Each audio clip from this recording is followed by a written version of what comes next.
이어서 주요 기사, 경제의 흐름 같이 보도록 하겠습니다. 천연가스 부족, 유럽 농업 필요, 생산 공장 가동 45% 급감에 대한 이슈인데요. 비료 생산 타격, 식량 위기 고조에 대한 이슈가 굉장히 또 크다. 러시아산 가스 부족, 가격 폭등 악순환, 비료 가격 연초 대비 4배가 치솟았다. 앞으로 정말 농사 짓기가 어려워진다. 지금 진짜 뭐를 먹고 살아야 될지 어려울 정도로 어렵다라는 거죠. 또 미국 같은 경우는 이 이제 월급쟁이가 어렵다 보니까 이제 고용도 불안하고 경제 상황도 안 좋고 또 코로나에 대한 이슈도 있고 그래서 창업을 또 많이 한다라고 해요. 그래서 상당히 지금 안정성이 떨어진다. 그렇죠. 이제 사람이 태어나서 직장을 얻고 애를 낳고 이제 살아가기 위해서는 안정적인 수입원, 이런 거주 환경이 굉장히 중요한데요. 여기에 지금 담보가 안 된다라고 하면은 앞으로 지금 애를 낳고 살아가는 부분 상당히 어렵지 않겠나. 우리나라도 지금 마찬가지죠. 전 세계적으로 가장 저출산 고령화에 대한 이슈가 큰 지역이 우리나라다.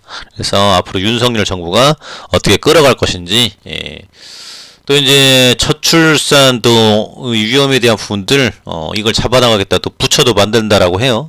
그래서 일단 기대감이 있는데 봐야 될 것 같고요. 세계적 곡창지대 러시아 우크라이나 전쟁, 밀 옥수수 대두값도 연일 급등세. 그래서 앞으로 지금 뭐 칼국수라든지 밀, 과자에 대한 부분들, 옥수수 대두값, 그래서 굉장히 또 큰 이슈죠. 또 이제 일부 국가 식량 수출 제한에 대한 부분들. 그래서 일단은 우리 먹을 것도 없다, 못 판다. 이제 이런 대목이죠. 또 이제 연어 같은 경우도 지금 뭐 이미 폭등을 해가지고 이제 못 먹을 정도까지 올랐습니다. 그래서 이에 대한 식량 위기감이 또 고조가 되고 있다. 에너지 대란에 있어서 이런 부분들. 전 세계가 숨죽이고 주시한다. 미연준 이번 주 코로나 이후 첫 금리 인상. 올 18% 급락한 나스닥 촉각. 우크라이나 침공 장기화. 골드만에서 지금 미국 성장률 1%대까지 떨어진다라고 하향 조정을 했어요. 그래서 지금 경제 위기감이 상당히 큰데요. 앞으로 이에 대한 이슈는 계속적일 것이다. 왜 그러냐? 러시아에 대한 사태가 마무리가 안 되고 있어요. 그리고 이제 러시아가 다른 국가들과 다시 정상적인 관계를 만들어 가기에는 굉장히 어렵겠죠. 푸틴 정권이 완전히 전복해서 나가지 않는 이상 이 나라하고 수교를 하고 경제 협력을 할 가능성은 거의 없어 보인다 라고 생각이 돼요. 그리고 지금 중국도 거드는 게 또 문제죠. 거들었다가 하면은 중국 니네도 같이 지금 아웃시킬 것이다, 문 닫게 할 것이다, 미국에서 경고를 날렸습니다. 반도체 주지마, 이제 이런 대목인데 정말로 큰 이슈가 아닐 수가 없다라는 부분입니다. 그래서 지금은 투자할 때보다는 지금 현금 보유, 앞으로 상당히 지금 이어지지 않을까 생각이 됩니다. 물가가 일단 안 잡혔지 않습니까? 그래서 지금 8%대를 거의 다 왔는데 여기에 잡히고 러시아에 대한 이슈가 어느 정도 정리가 돼야 전진을 할 수 있을 것이다. 기업 60% 새 정부 과제는 일자리 창출, 그래서 리쇼어링. 그래서 안철수 지금 인수위원장이 아마존식 또 지방 균형 발전에 대한 부분, 이에 대한 언급을 했어요.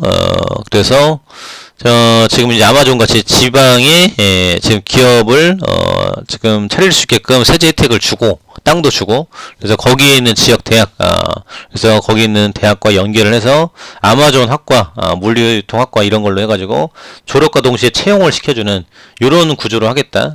리시어링, 세제 혜택 주면서 다 들어와라, 삼성도 들어와라, 다 들어오라 해가지고 우리나라 사람들 일자리 만들어주겠다. 이런 대목이죠. 그래서 뭐 일단은 정부는 뭐 먹고 사는 문제, 요거 해결해 주면은 뭐 인기는 좋습니다. 요게 제일 중요하죠.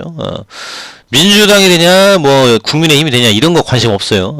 이제 증시에 대한 부분들, 부동산, 일자리, 또 이제 연금, 국민연금에 대한 부분들 요거 고갈되는데 어떻게 잡아갈 것이냐.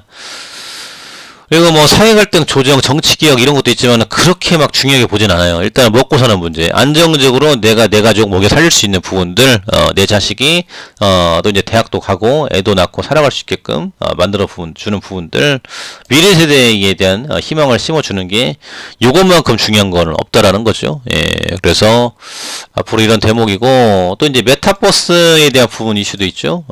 그래서 지금 이제 경북에 대한 이슈인데, 앞으로 이 최첨단 산업을 어떻게 끌어갈 것인지, 민생 주도 성장, 민간 주도 성장에 대한 부분들, 이에 대한 이슈가 나오기 때문에 앞으로 메타버스라든지 비트코인 이에 대한 이슈는 커질 수밖에 없다. 특히 이제 전기차에 대한 부분들도 크다라는 거죠. 월급에 목매지 않아 미국 창업 풀이 늘었다. 셀러리맨 200만 명 줄었다. 미국에서 코로나 팬데믹을 계기로 소규모 창업에 도전하거나 프리랜서로 전직하는 사례가 늘어나고 있다. 그래서 자영업자가 막 늘어나고 있다는 거죠. 그래서 이런 직장 업무에 대한 변화가 굉장히 또 크다라는 거죠. 또 이제 육아에 대한 문제, 이게 크죠. 우리나라도 맞벌이 가정들이 일을 할 수가 없는 구조예요. 누가 봐줄 사람이 있어야 되는데 조부모가 지금 안 봐주거나 없는 사람들은 못 키운다라는 거죠. 예. 그리고 이제 나이 먹어서 애 봐주는 것도 굉장히 또 힘들고 이런 상황인데, 이거에 대한 부분들 고용 불안 굉장히 또 크다라는 대목이죠. 그래서 정말 쉽지가 않은 상황이다. 그래서 지금 사망에 대한 이슈가 굉장히 또 나왔고, 미국의 대전차 제블린, 대공 스팅어 미사일 우크라 추가 지원. 그래서 일단 개입은 못해요. 핵을 쏘기 때문에. 핵을 쏘면은 러시아만 쏘는 게 아니라 중국도 같이 쏠 가능성이 있죠. 그럼 중국만 쏘느냐, 북한도 쏠 수 있겠죠.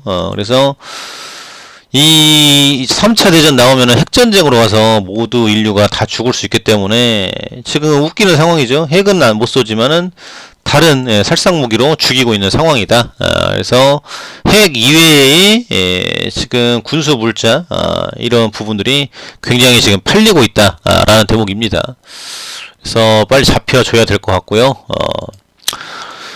러시아 화학무기 사용 가능성 있다. 나토에서도 이제 긴장을 하고 있어요. 그래서 우크라이나 이제 거의 이제 밀리는 단계까지 왔다라고 볼 수 있겠는데, 지금 이 무기 사용으로 인해서 재판소에 회부를 시킬 수 있을 것인지 상당히 또 큰 이슈다라는 대목입니다.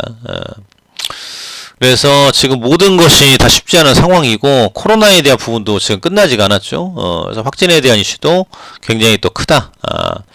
앞으로 이걸 어떻게 잡아나가야 될 것인가. 일단은 인수위원장 안철수, 권영세, 원희룡 이 세 인물이 끌어갈 가능성이 굉장히 있다라는 대목이죠. 그리고 지금 중국에서 역대 노벨상 수상자 러시아 규탄, 중국 경안 빠졌다. 그래서 전 세계가 규탄을 하고 있는 움직임이고, 그래서 크게 세 개. 일단은 지금 물가 안 잡히는 거, 이제 금리 인상에 대한 부분들, 그 러시아 사태에 대한 부분들, 코로나에 대한 부분들, 이 세 개의 꼭지가 중요하다라는 부분들, 이게 어느 정도 가닥이 잡혀야 다 해결은 안 되더라도 뭐가 움직여질 것이다. 그래서 서울시에서 세계 5위 제약사 국내 바이오 혁신기업 키운다.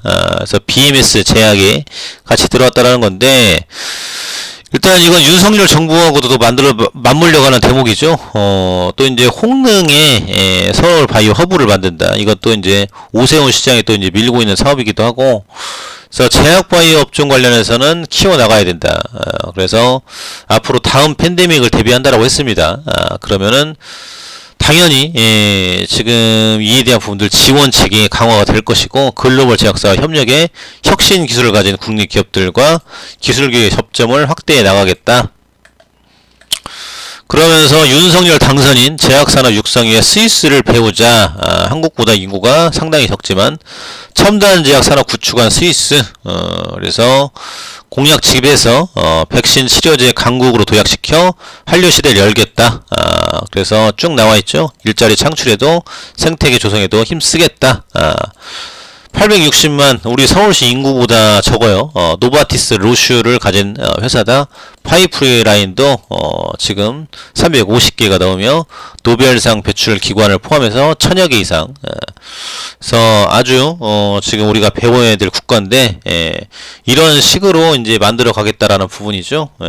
그래서 지식재산권 보호 정책과 법인세 인하, 그래서 진출에 힘을 실어주고 있다. 그리고 지금 연구 개발에 대한 부분들, 12억까지 세금 공제에 대한 부분들, 이것도 이제 리쇼링하고 또 연결이 되겠죠. 그래서 지금 코로나에 대한 부분들을 중요하게 생각하는 시대인 만큼, 또 이제 안철수 인수위원장에 들어간 만큼, 이 공약이 나온 만큼 이에 대한 부분도 이행이 된다라고 하면은 셀트리온에 대한 지원과 성장성은 커질 수밖에 없지 않겠느냐, 참고해 주시면 좋을 것 같습니다. 감사합니다.